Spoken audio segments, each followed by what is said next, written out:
Bom dia a todos, sejam muito bem-vindos à nossa primeira live de lançamento do nosso relatório anual.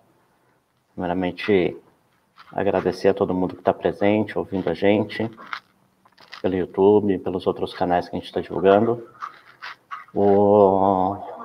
A gente tem uma premissa de lançar todo ano o relatório anual do INS Prevention, onde a gente publica os principais acontecimentos do cenário de segurança na parte de internet e naquilo que a gente monitora de inteligência.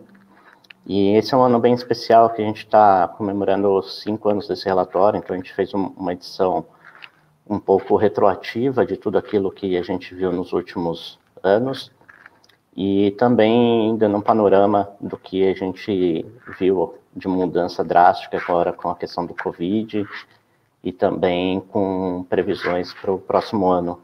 Então, queria apresentar a todos a Paula, nossa analista de inteligência, uma das responsáveis por criar esse relatório junto com o nosso time. Obrigado, Paula, pela presença. A gente vai iniciar a apresentação.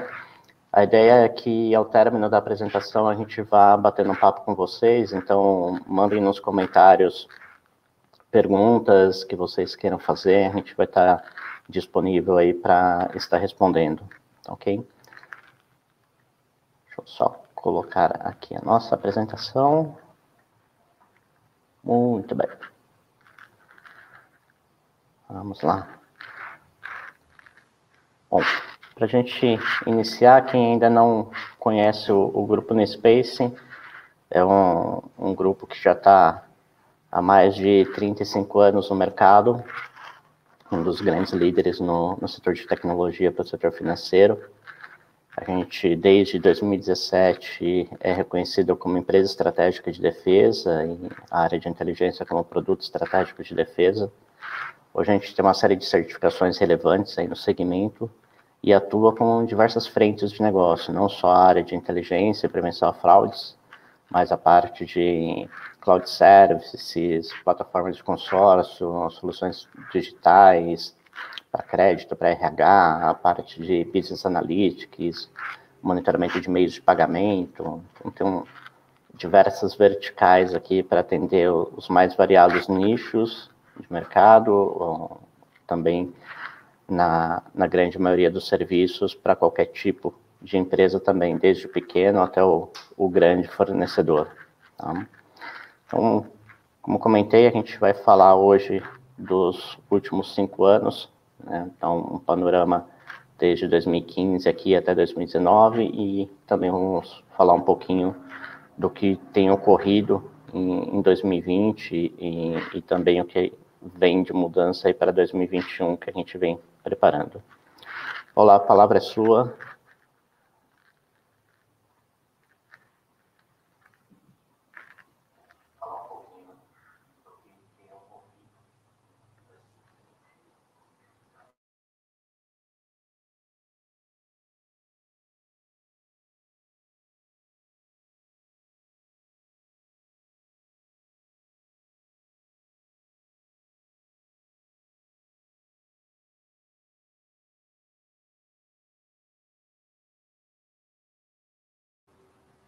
Paula, seu microfone está no mudo.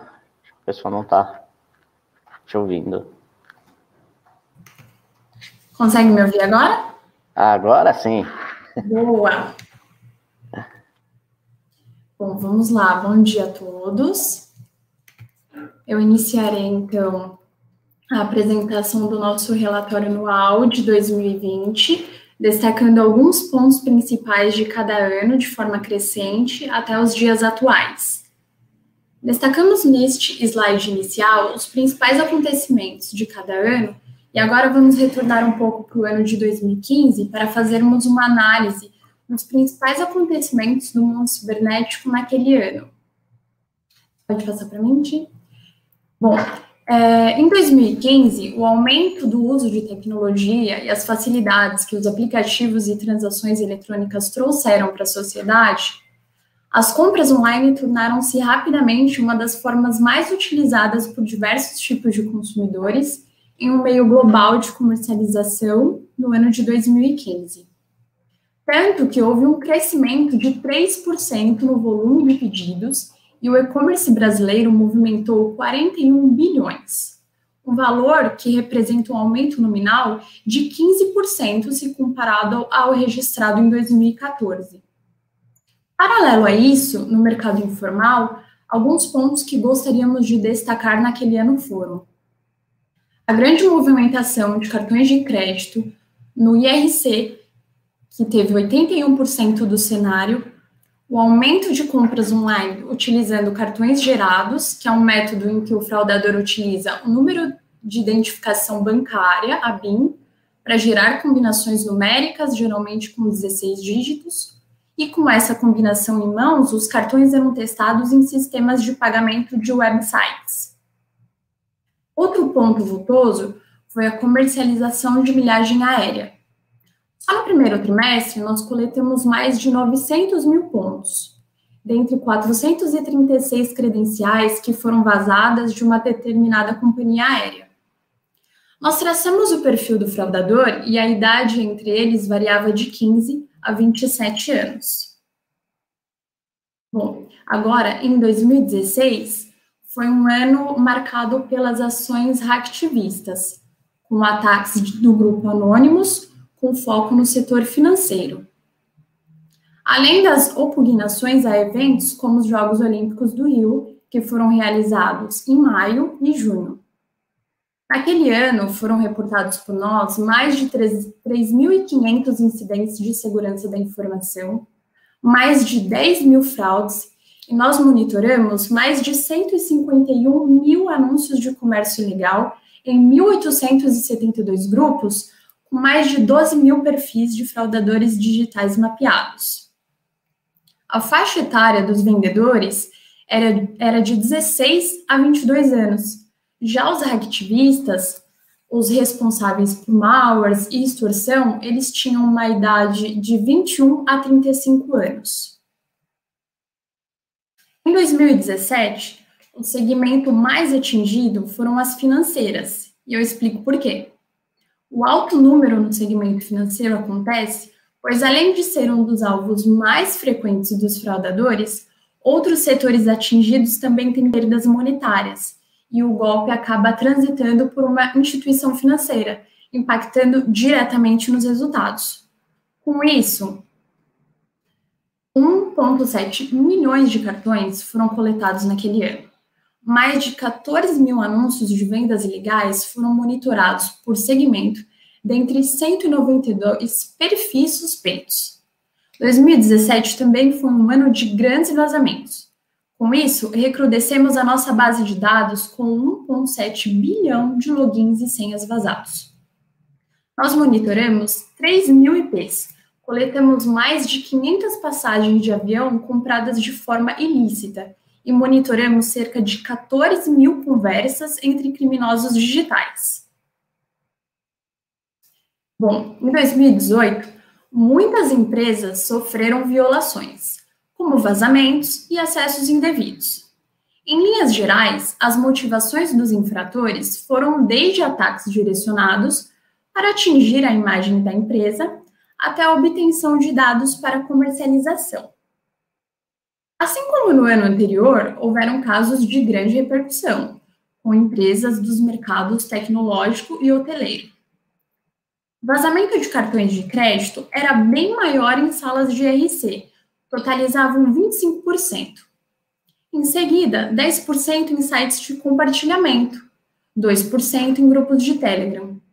Já o vazamento de CPF, 9% estava concentrado em sites de compartilhamento, 5% em grupos de Skype e 0,9% em grupos de Telegram. Mais de 1 bilhão de dados foram vazados naquele ano. Os 3 segmentos que foram mais atingidos foram o hoteleiro, as redes sociais e as TVs por assinatura. Em 2019, o ano comprovou que, com o passar do tempo, algumas fraudes tornaram-se menos relevantes no ambiente digital, tendo como exemplo a clonagem de cartão de crédito e a venda de cartões de PVC. Essas modalidades de fraude não foram extintas, mas certamente foram menos utilizadas. A relevância dos métodos de fraude, ela acontece por conta das melhorias tecnológicas e de processos de segurança da informação. No slide podemos observar a quantidade de informes enviados para um único cliente e logo abaixo um pouco do nosso monitoramento em websites falsos de empréstimo, que no segundo semestre de 2019 foram de 57. Já no primeiro semestre deste ano, já identificamos 112 sites. O golpe do falso empréstimo funciona basicamente assim. Os fraudadores, eles se passam por uma instituição financeira, a vítima vai entrar em contato e ela vai solicitar um empréstimo. E ela é informada que para a liberação do dinheiro é necessário que ela deposite uma pequena quantia em uma conta qualquer. E é aí que o golpe acontece. E tudo isso pode ter muito a ver com o atual cenário de pandemia e a necessidade de pessoas mal intencionadas de obter recursos em um momento tão complicado. Bom, a seguir eu vou passar a bola novamente para o Thiago Bordini e ele irá exemplificar um pouco sobre os fatores motivacionais para a execução de fraudes, as tendências futuras e as estratégias de defesa. Com você, Thiago.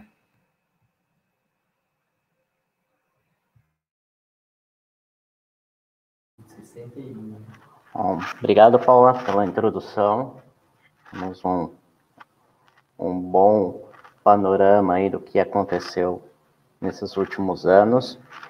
E compete agora a gente comentar um pouco do cenário de 2020, né? Acho que era inevitável a gente abordar o tema do Covid, até porque isso impactou não só a questão financeira e econômica de todo o país, mas também a questão de segurança cibernética, né? Então, o que a gente observou, principalmente de grandes mudanças nesse primeiro semestre, comparado aos anos anteriores, principalmente, né? Um grande potencial, um grande crescimento de aplicativos explorando a questão do auxílio emergencial que o governo liberou, né? Então, foram uma enxurrada assim, de aplicativos falsos colocados nas stores dos grandes players, e com principal foco no roubo de credenciais e dados financeiros, né?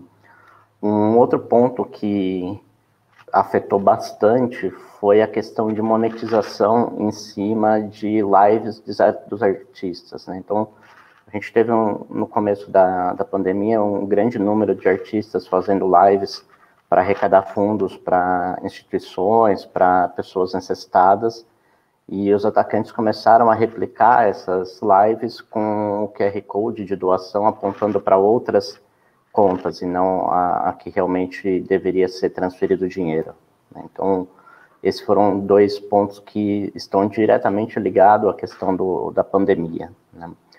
Outro ponto foi o comércio de credenciais e ataques às plataformas de streaming e de sistemas de delivery. Então, aplicativos como Netflix, YouTube, a parte do iFood, Uber Eats, ou seja, todos esses aplicativos tiveram um incremento de ataques direcionados a ele muito forte. Também impulsionado pela questão do Covid, que todo mundo estava em casa e queria uma forma de entretenimento e receber comida por delivery, né? O outro ponto, acho que esse é um dos mais críticos que a gente acabou identificando, foram ataques de indisponibilização de serviços hospitalares com uso de ransomware e ataques de negação de serviço, né? Isso foram ataques direcionados a instituições hospitalares ou diretamente ligado ao setor da saúde, né? Ou seja, já não bastava nós estarmos com um sistema de saúde deficitário por conta de todo o aumento de pessoas contaminadas, ainda assim, esse setor teve que lidar com ataques de grande proporção, seja no âmbito privado e público, isso foi bastante impactante, né? Outro ponto que é relevante nesse primeiro semestre foram um crescimento bem exponencial na questão de vazamento de dados, ou seja, ataques voltados para vazamento de dados. Isso a gente vai comentar um pouco mais à frente, mas a gente percebe que tende a aumentar com o passar do tempo, por conta de algumas outras variáveis que a gente também acabou identificando, tá?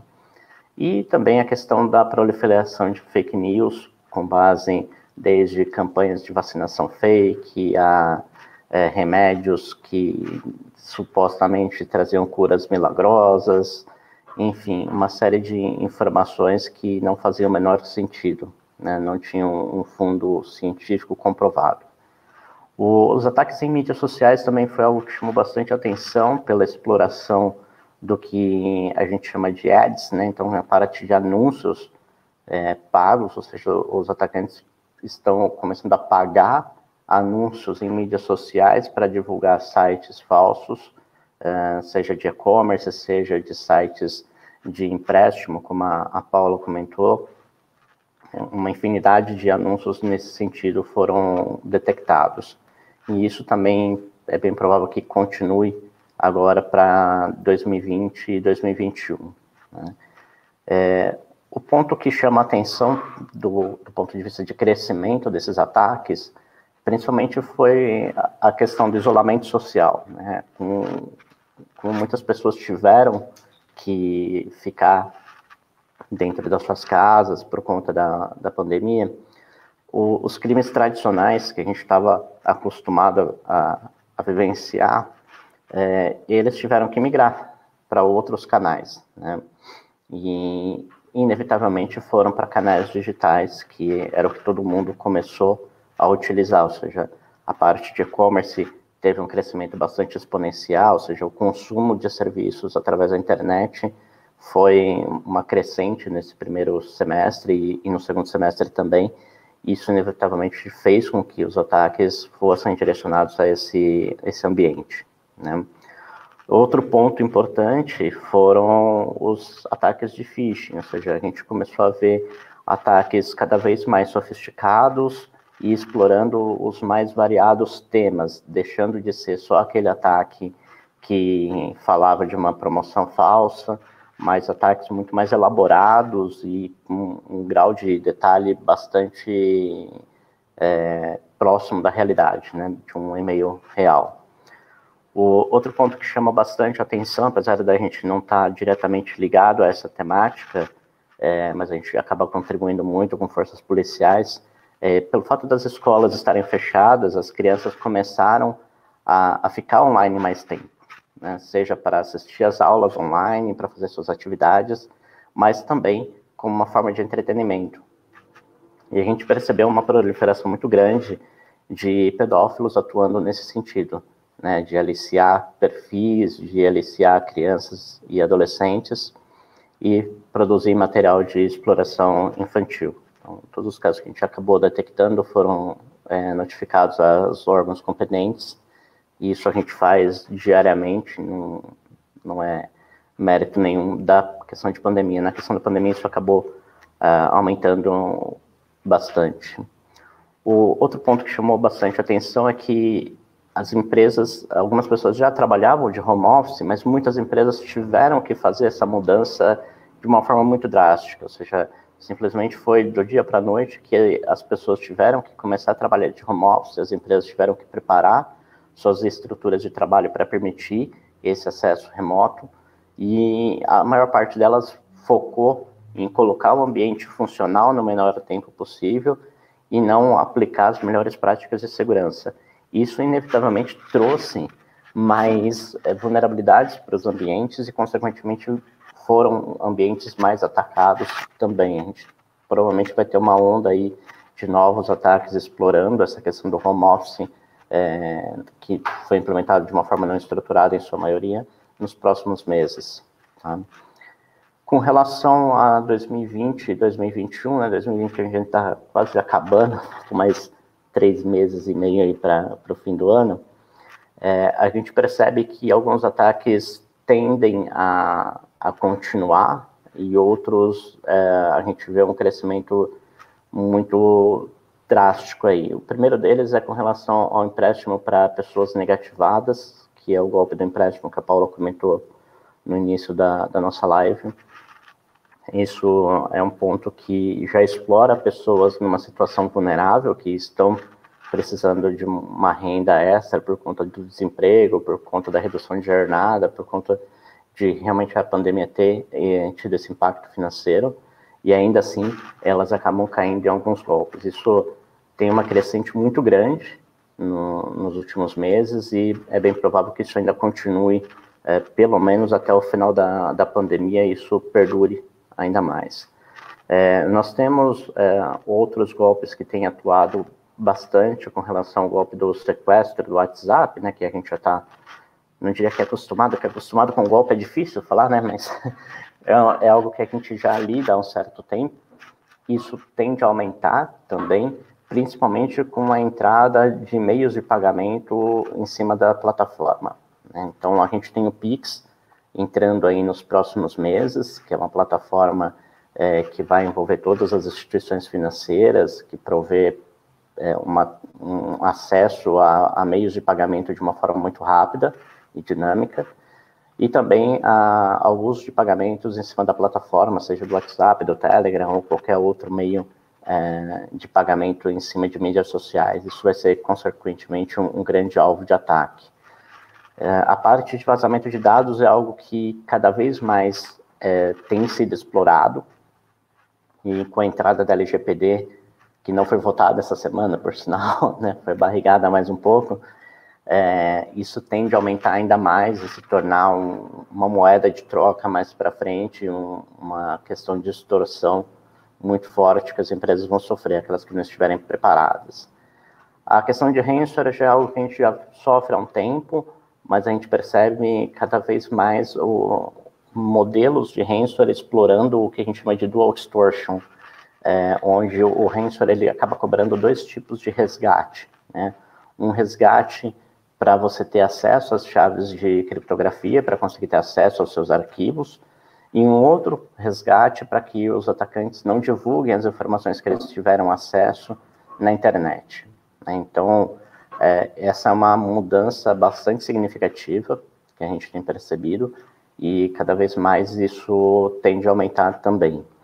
Até na questão de ransomwares, um outro ponto importante que a gente percebeu é que os ransomwares eles estão deixando de ser algo onde o atacante instala isso na infraestrutura, criptografa e perde o acesso, mas a gente atuou bastante em incidentes esse ano por conta de ransomwares.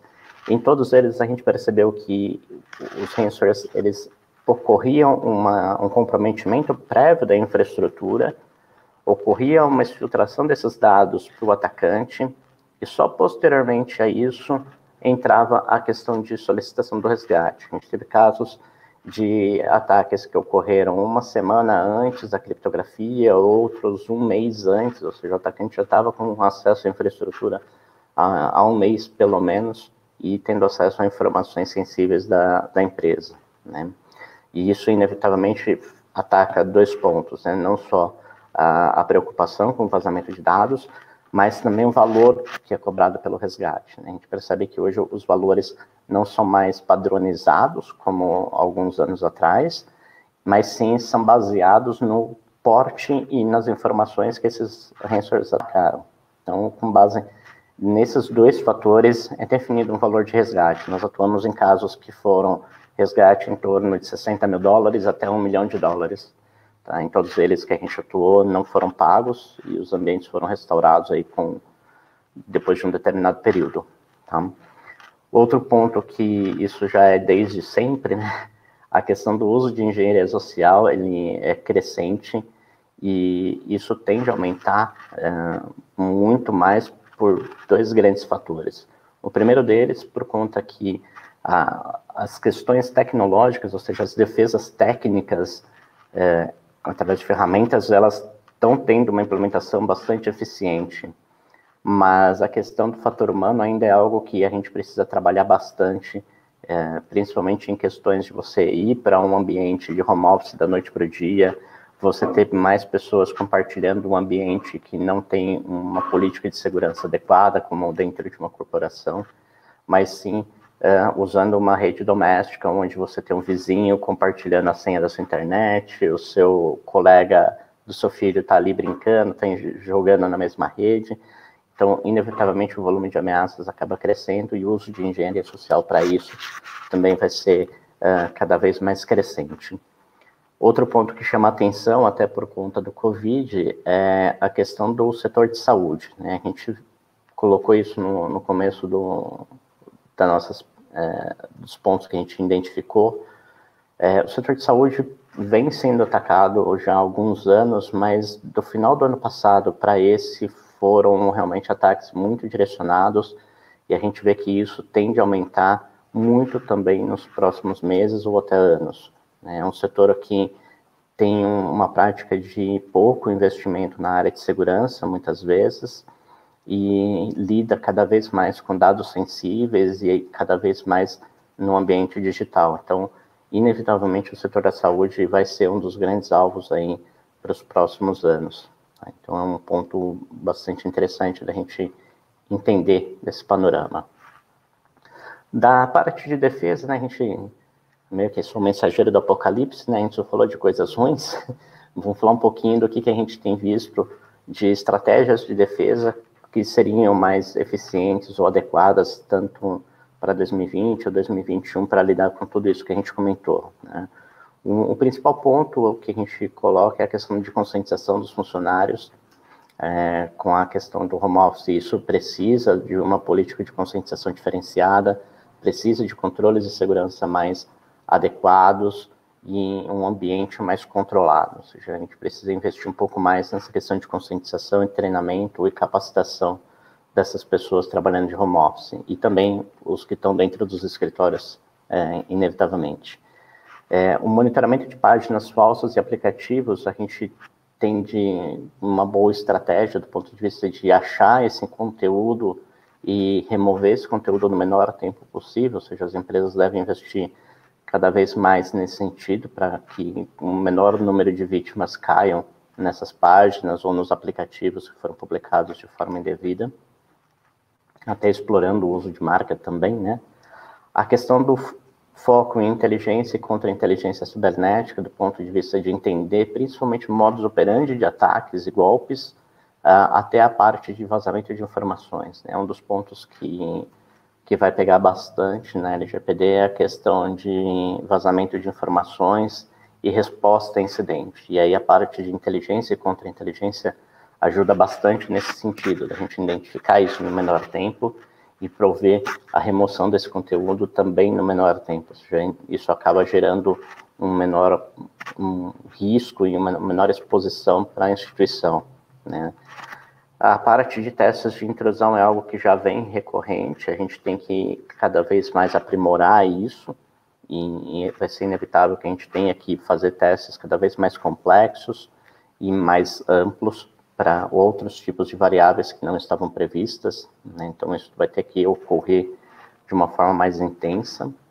A parte de treinamento e capacitação dos times, com foco na parte de digital forensic e incident response, ou seja, os times de defesa aqui têm que ser cada vez mais preparados. Os casos que nós atuamos, em todos eles, de empresas de médio a grande porte, nós percebemos um certo despreparo dos times que atuaram na resposta do incidente.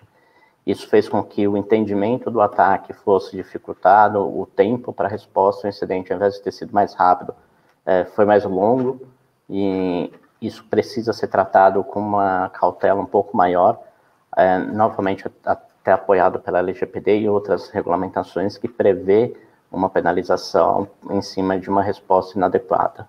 Tá? E o monitoramento dos ativos, aí, de modo a identificar as ameaças tecnológicas no menor tempo possível. Então, a gente vai ter uma crescente aí de aplicativos e soluções tecnológicas para monitorar esses ambientes tecnológicos, a fim de identificar essas ameaças no menor espaço de tempo e prover uma estratégia de defesa mais assertiva. Isso é o que a gente vê de defesa aí para os próximos anos, né? E acho que era basicamente isso. A gente disponibilizou o relatório completo para quem quiser ter acesso nessa URL dentro do site da nspace.com.br/relatório-de-fraudes-cibernéticas. Tem um QR Code para quem quiser ler, já ir para o atalho. Garanto que não tem nenhum malware nesse QR Code, nenhuma pegadinha, pode ir tranquilo. E queria agradecer a todo mundo que esteve presente, a Paula, ao time da própria NS Prevention, que trabalhou arduamente aí nesses últimos anos e vem trabalhando não só para garantir a segurança dos clientes, mas para gerar esse conteúdo que é válido para qualquer tipo de instituição, de todos os portes e tamanhos e gostos que a gente tem. Vamos para a parte de perguntas e respostas. Vamos ver se a gente tem alguma pergunta aqui. Temos algumas perguntas. Do Gabriel Cruz aqui. Como faço para ter acesso ao relatório? Bom, Gabriel, já te respondi. Basta ler o QR Code aí e acessar a nossa página. Também tem disponível. Que tipo de serviço a NS Prevention oferece? Vocês atendem algum segmento de negócio específico? Bom, Bruno, a gente atua hoje dentro da NS Prevention, principalmente na parte de inteligência cibernética e prevenção a fraudes. E nesse segmento a gente vai fim a fim no processo. A gente vai desde identificar o incidente, entender o modus operandi, prover estratégia de segurança para o cliente e as melhores práticas que ele deve seguir, e também a parte de resposta a acidente, perícia, pentestes, ou seja, dentro do site da NSpace, nosso portfólio completo. Tem meu telefone aqui também, caso tenha alguma outra dúvida, a gente pode marcar uma apresentação mais detalhada sobre o nosso catálogo de produtos e serviços. Então, Mauro, existe alguma diferença com relação ao mercado de segurança digital brasileiro na comparação com o de fora? No Brasil, as empresas tendem a ser mais reativas ou proativas em suas estratégias? Mauro, a gente percebe que o brasileiro, no geral, ele é muito reativo, né? Não só na área de segurança cibernética, mas no dia a dia, né? A gente vê que poucas pessoas se preocupam com um seguro residencial, um seguro de carro, e também outros itens que são preventivos. Eu acho que essa é a principal diferença que a gente tem com relação ao mercado internacional e mercado brasileiro. Outra característica do mercado internacional que está começando a ocorrer aqui no mercado brasileiro é a questão de você contratar mais de um player de inteligência para a mesma instituição. A gente, às vezes o cliente acha que a empresa de inteligência acha tudo na internet. A gente não consegue olhar toda a internet. Para vocês terem uma ideia, o Google, que hoje é tem o maior market share dos buscadores, a estatística deles é que eles conseguem indexar algo em torno de 5% de todo o volume de páginas da internet. Então, assim, se o Google, com todo o capacity dele, consegue indexar 5%, as empresas de inteligência, consequentemente, não estão muito diferentes disso. Então, é bem comum no cenário, principalmente americano, você ter mais de uma empresa de inteligência atuando conjuntamente dentro do mesmo cliente, para olhar cenários diferentes, para complementar serviços. Isso a gente tem visto que, principalmente grandes empresas aqui no Brasil, têm adotado essa prática, né, e fortalecendo cada vez mais o nosso cenário. Eu acho que essas são as duas principais diferenças com relação aos mercados. Do ponto de vista de qualidade de serviço, hoje a gente está de igual para igual. Tá? Heloísa, o que você atribui ao altíssimo número de brasileiros que continuam caindo em golpes de clonagem de celular, clonagem de WhatsApp? Bom, Luiz, eu acho que o principal problema hoje é a questão de desinformação, né? E as pessoas pouco se questionam com relação à veracidade dos fatos e aquilo que chega no seu e-mail ou no seu aplicativo. Então, você recebe um SMS com um código e você, na realidade, não solicitou uma troca de WhatsApp, você não solicitou uma troca de aparelho, não faz sentido. Aí eu recebo um e-mail de uma conta para recadastrar meu token de uma determinada instituição. Entra no site da instituição e faz esse contato direto com ela. A gente sempre orienta a fazer toda a comunicação direto pelos sites da instituição, sejam bancos, sejam e-commerces, sejam plataformas de marketplace, todas elas, o ideal é que você faça o acesso direto pelo site da empresa. Mas acho que o principal foco aqui, o principal problema é a questão de conscientização. A gente vem trabalhando muito isso nos últimos anos, eu principalmente fazendo muita palestra dentro de empresa, em eventos, falando sobre a questão de conscientização, mas a gente tem que divulgar isso cada vez mais, porque dia a dia as pessoas acabam caindo e acreditam muito naquilo que é postado, né? Então, veja a questão de fake news aí, a proliferação que tem, né? Então, o brasileiro em geral, ele tende a acreditar muito nos outros, e não é bem assim, né? A gente sempre tem que desconfiar, né? Acho que esse é o principal ponto que a gente tem nesse sentido. E só para complementar também, o uso da engenharia social, né? Também é algo que tem contribuído para que as pessoas achem que é verdadeira aquela mensagem, aquela ligação, e acabam passando o token do WhatsApp para o fraudador. A engenharia social tem um fator fundamental nisso, né? A gente vê diariamente a cara de pau e a audácia dos atacantes nesse sentido. Então, é um ponto bastante importante que a gente tem que colocar. Estou vendo várias pessoas perguntando se a gente está contratando. No site da New Space tem uma área específica para trabalho conosco, você pode cadastrar o seu currículo lá, e aí isso fica disponível no nosso banco de RH, e qualquer vaga que esteja disponível, eles entram em contato caso tenha aderência ao perfil. Tá? Do Rodrigo, com a chegada da LGPD, mesmo com a incerteza da data de vigência da lei, você acha que isso pode ser um gatilho para o aumento dos vazamentos de dados, né, dos leaks?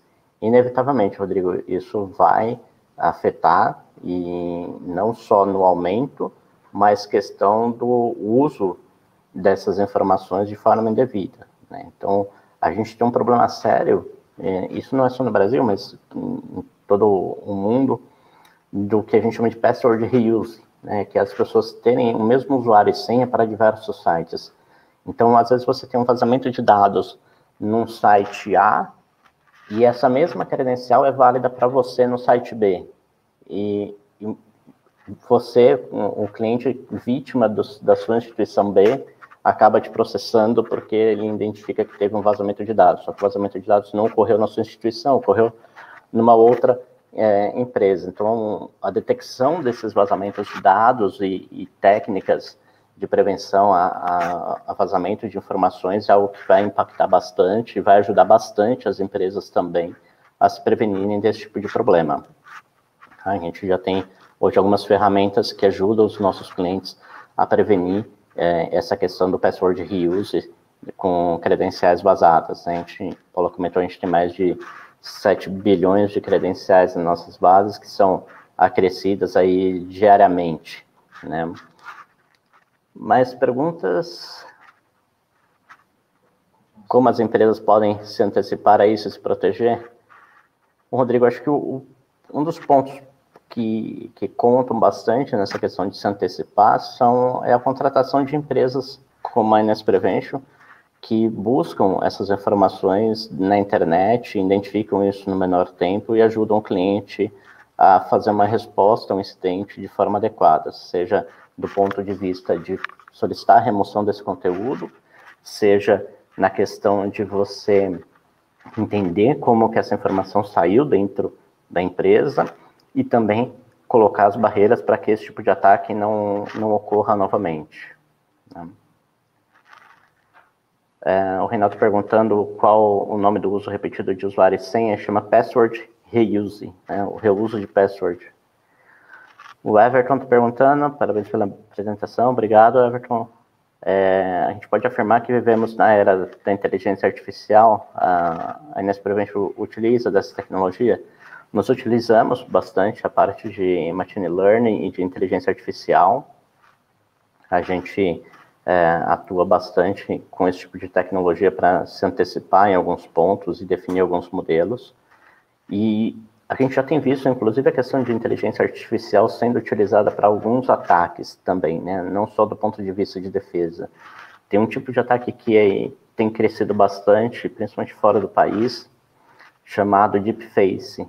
É um ataque onde você consegue usar um vídeo de uma pessoa e substituir o rosto dessa pessoa por um outro. Então, você consegue ou substituir o rosto ou você movimentar esse rosto com base em um outro vídeo. Então, tem um vídeo muito famoso do Obama com um humorista americano demonstrando esse tipo de técnica, o quanto isso se torna muito próximo do real. Assim, se você não presta muita atenção no vídeo, você acredita fielmente que o Obama estava falando aquilo que ele diz no vídeo e diz as expressões faciais também, né, de comportamento. Isso já foi usado no ano passado, no ano retrasado nos Estados Unidos, principalmente na questão de guerra eleitoral. A gente tem eleições esse ano aqui no Brasil, não duvido de terem ataques e vídeos falsos usando deepface aqui no Brasil para questão de política também, tá? Mais perguntas? Thiago Neves, a impunidade referente a esses casos também ajuda a continuar aumentando os golpes? Sim, Thiago, a gente tem um ponto importante aqui no Brasil, que é com relação à parte investigativa, né? A gente tem dois fatores. A impunidade é algo que fere bastante, não só no setor de cibernético, mas em várias esferas. É algo que as penas são muito brandas e as formas de você não ser penalizado também tem várias faces disso, né? Várias formas de você sair. Mas a gente também tem um déficit muito grande de capacitação de forças policiais e de contingente também, né? A gente tem hoje poucos policiais focados nessa temática, uma sobrecarga de trabalho absurda e também a falta de ferramental. Muitas vezes a gente acaba até apoiando forças policiais com questão de conhecimento, com treinamento, porque realmente não existe um investimento nesse segmento.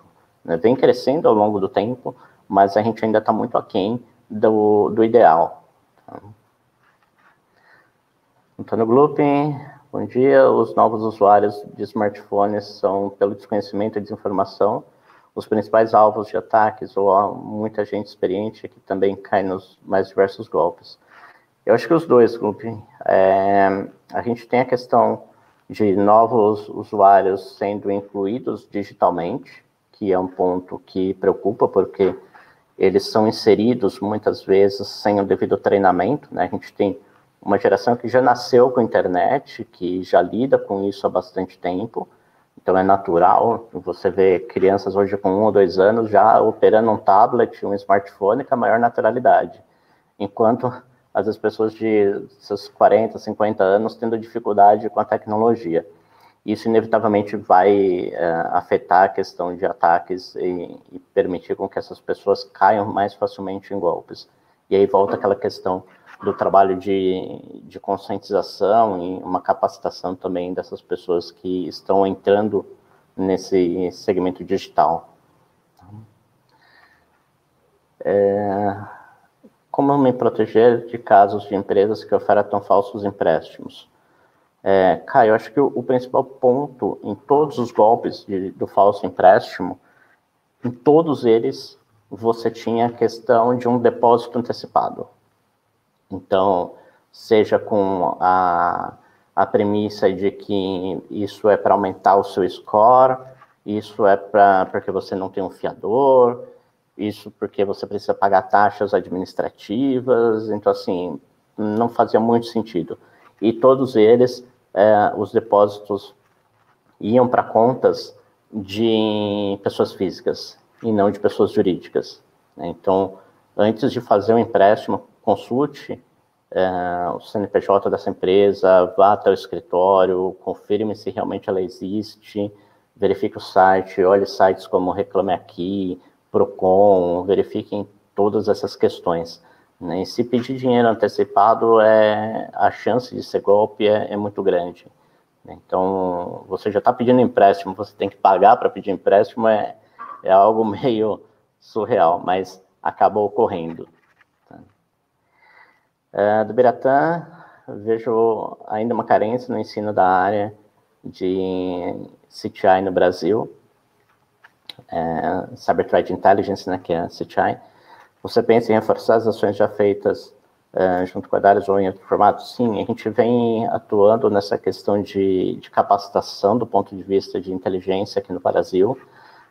Hoje o Brasil é bem carente nesse sentido, não existe escolas provendo conhecimento na área de inteligência, a não ser para órgãos militares. E a gente vem trabalhando fortemente nessa questão de capacitação dentro da área de inteligência.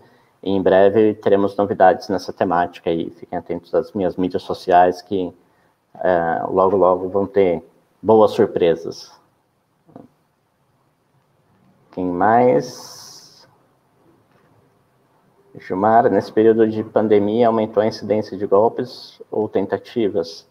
Sim, Gilmar, a gente comentou durante a nossa apresentação que realmente foi a questão da pandemia inevitavelmente fez um aumento bastante significativo por N fatores, né? Por fato das pessoas estarem usando mais canais digitais, por conta do próprio crime ter ido para esse ambiente digital, né? Você tem bancos fechados, não dá para roubar banco, você tem agências, você tem lojas fechadas, não dá para roubar lojas, então o crime também tem que continuar e o cenário digital foi um dos pontos que ele conseguiu essa continuação. Tá? Outra pergunta do Fidelis: como a inteligência e investigação cibernética pode ajudar as empresas a se proteger e agregar valor aos tratamentos de incidente? Como isso diferencia-las dos tradicionais pentests? Eu acho que o ponto crítico aqui, Fidelis, é a questão de que a questão de inteligência, ela foca muito na questão de você se antecipar e conhecer os atacantes, né? Então, a partir do momento que você conhece o modus operandi, que você conhece como as vulnerabilidades têm sido exploradas, isso tudo ajuda a gente a fazer o que a gente chama de defesa estratégica. E isso, consequentemente, acaba sendo muito mais assertivo do ponto de vista de defesa, né, de prevenção. Os pentests também são bastante diferenciados, né? Hoje a gente tem uma gama de empresas fazendo pentests aí dos mais variados tipos. A gente tem sido acionado para fazer alguns pentests em coisas, em ambientes também bastante diferentes, né? Como a gente já fez em uma aeronave, alguns anos atrás, de uma companhia aérea, na questão hospitalar, para alguns dispositivos médicos também, mas também pentests direcionados a um objetivo, a um target, né? Então a gente tem tido pentests direcionados: olha, eu preciso que você valide se pode vazar a informação da minha base, se o meu usuário pode ter comprometimento dos dados. Então são pentests não do ponto de vista de validar se a aplicação em si tem algum tipo de vulnerabilidade genérica, mas se com essa vulnerabilidade ou com as vulnerabilidades encontradas, o atacante conseguiria principalmente acesso a informações sensíveis, sejam dados cadastrais, sejam informações financeiras, né? E isso diferencia bastante as empresas, até com relação à concorrência também. Então, Rafael, com a pandemia, quais os setores foram mais afetados com tentativas de golpe e fraudes? Rafael, acho que eu chutaria, Paula, me ajuda aqui, você está mais em operação nessa, mas eu chutaria a questão dos serviços de streaming e delivery como um foco bastante importante. E quais outros mais que você se recorda, Paula? Que de cabeça não lembra de todos. Então, até porque, né, as pessoas mais em casa, então, utilizavam mais do delivery. Então, foi um setor que cresceu grandemente nos ataques, nas fraudes. As falsas lives também foi algo que aconteceu bastante. O que mais podemos destacar agora? Os ataques direcionados às empresas de saúde, principalmente a gente viu muito isso.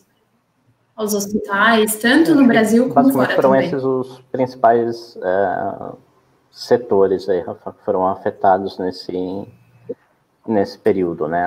Alguns outros setores como aéreo e turismo, que a gente tinha visto uma crescente no ano passado, até por conta que agora ninguém conseguia voar, ninguém conseguia viajar, acabaram caindo os ataques, mas outros setores a gente acabou percebendo um aumento bastante significativo, como esse que a gente já comentou. Mas no nosso relatório... Oi, Paulo. E teve também... Desculpa, é que teve também um grande aumento nos aplicativos Sim. falsos, né? Principalmente com esse lance de auxílio emergencial. Então, muita coisa falsa também. O que chamou muito a nossa atenção foi, assim, as pessoas, os ataques explorando momentos de fragilidade das pessoas, né? Ou seja, as pessoas já estão necessitadas, precisando de dinheiro. Você ir para uma questão de explorar a questão do auxílio emergencial ou dos falsos empréstimos, né? Outra questão de ataques a hospitais, ou seja, o desrespeito com a pessoa propriamente dita, né, com o ser humano, foi bem além do esperado, né? Isso chamou bastante a nossa atenção aí de explorar o grande fator aí das pessoas estarem vulneráveis também do ponto de vista emocional, né? Mas, Caio, quais as soluções de segurança para se utilizar para proteger de ataques no celular? Tem hoje uma gama de ferramentas para isso, desde antivírus, ferramentas de proteção de páginas falsas, então depende da sua plataforma de celular. Tem uma série de players que oferecem esses serviços e soluções. Eu te recomendo entrar na página dos principais fabricantes de antivírus e olhar se eles têm alguma solução para sua plataforma de smartphone, tá? Luiz Cardoso, a segurança digital sempre dependerá da prestação de serviço pago? Nem sempre, né? O serviço gratuito oferece risco? Também. Eu vou responder em partes. A resposta aqui nem sempre ela vai depender de serviços pagos. Hoje a gente tem uma série de serviços que eles são gratuitos, seja para a população, para o consumidor final, sejam para corporações. A gente vê que existe hoje um pool de empresas que compartilham alguns insumos de defesa de forma gratuita para os seus clientes, então nem sempre vai depender de serviço pago. Obviamente, quando você paga por algum tipo de serviço, você acaba tendo um benefício maior de poder contar com um prestador no momento crítico, de você ter um suporte adequado, né? Quando você utiliza um serviço gratuito, muitas vezes você tem que contar com um suporte da comunidade, ou às vezes nem tem esse suporte, né? E se os serviços gratuitos oferecem risco, eu diria que todo tipo de serviço ele oferece algum tipo de risco, né? Os serviços gratuitos, eles acabam tendo uma propensão maior, principalmente os open sources, por conta que você tem a comunidade trabalhando naquele código, né? Então, a gente muitas vezes conta com profissionais de boa fé, mas sempre tem alguém ali no meio que pode interferir na qualidade e na segurança desses serviços. Então, dizer que serviços gratuitos não são confiáveis, só os pagos são confiáveis, eu não ficaria nessa seara. A gente tem hoje ótimos serviços gratuitos, com risco muito baixo e vice-versa. Tá? E já tivemos problemas de segurança nos dois também. Tá? A pergunta da Joyce, se no ponto de vista qual o principal destaque do MISP nesse contexto? Joyce, o MISP, para quem não sabe, só contextualizar, é uma plataforma para compartilhamento de insumos de inteligência, né? Então, você consegue montar uma rede colaborativa dentro de um serviço gratuito. O MISP é uma plataforma gratuita para compartilhar indicadores de comprometimento, né? Então, vou dar o exemplo aqui do setor financeiro, né? A gente tem hoje, quando a gente pega um malware financeiro, ele ataca praticamente todas as instituições. E aí você tem o time da instituição A trabalhando em desenvolver uma resposta para aquele malware, você tem o time da instituição B trabalhando em definir essa estratégia de defesa, da instituição C também a mesma coisa. O MISP permite que essas instituições elas possam inserir dentro da plataforma aquilo que, obviamente, não afeta estratégias de negócio, mas que podem ser compartilhados, por exemplo, endereços IPs, domínios, assinaturas de malware, características daquele artefato, e isso automaticamente é compartilhado com todo mundo que faz parte dessa plataforma, né? Então, você pode ter um MISP dentro da sua empresa e alimentar a sua ferramenta de defesa, seja ela um firewall, seja um IPS, seja até mesmo as políticas de grupo, ou até trabalhar numa questão de conscientização também com os usuários. Então, o uso do MISP tem crescido bastante como uma grande plataforma aí para troca de informações. Tá? Janaína, obrigado pela apresentação. Tiago, o que fazer para mitigar os riscos envolvendo engenharia social? Janaína, acho que aqui não tem muito o que fazer que não seja treinamento e capacitação. E vai ser isso inevitável, né? A gente não consegue hoje, por mais ferramentas tecnológicas que a gente coloque, por mais técnicas, por mais investimento nesses itens de segurança, o fator humano sempre vai ser um ponto decisivo ali. E aí a gente realmente tem que trabalhar com conscientização, com treinamentos. Alguém mais? Acho que passamos por todas as perguntas. Espero que todos tenham tido a resposta adequada. Reforço novamente para baixar o nosso relatório. Está disponível gratuitamente, podem compartilhar tranquilamente.